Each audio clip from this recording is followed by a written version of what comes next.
Jamie Dimon, he was a big Barack Obama supporter. He was featured in a somewhat negative ad by Donald Trump in the days leading up to the election.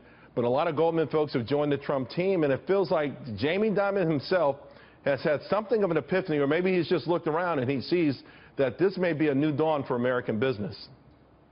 Well, that's right. And what's interesting is, as you said, Jamie Dimon was an Obama supporter.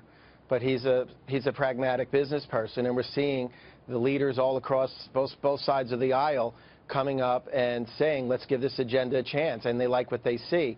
And look at the Treasury nominee. He also worked for George Soros. He's been a supporter of Democratic politicians, and yet he's come out and he's embraced the Trump agenda. So I think we need to give it a good look before we judge it too much, but thus far it looks very promising. Dan, I think people need to understand why it's important that business leaders buy into this, particularly in light of the fact that for the most part, they've either hoarded money or if they used any of it was to buy back their own stock over the last 8 years.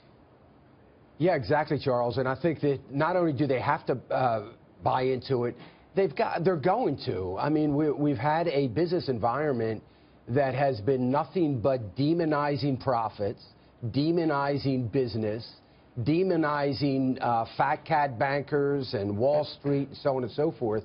And, you know, there is so much. You said it in the earlier segment, the end of the last segment, talking about animal spirits.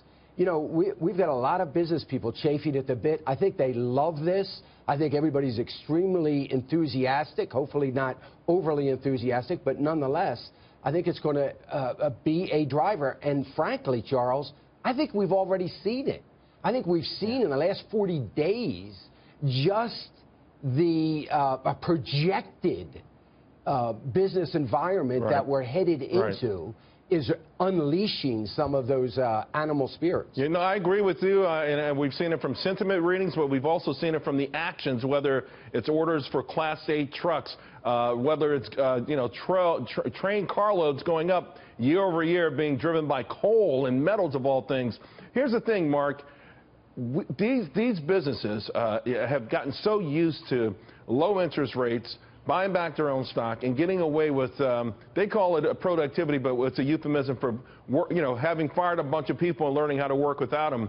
Do you think they need any nudging to go out there and actually start to build factories and to hire people rather than sustaining their stock price?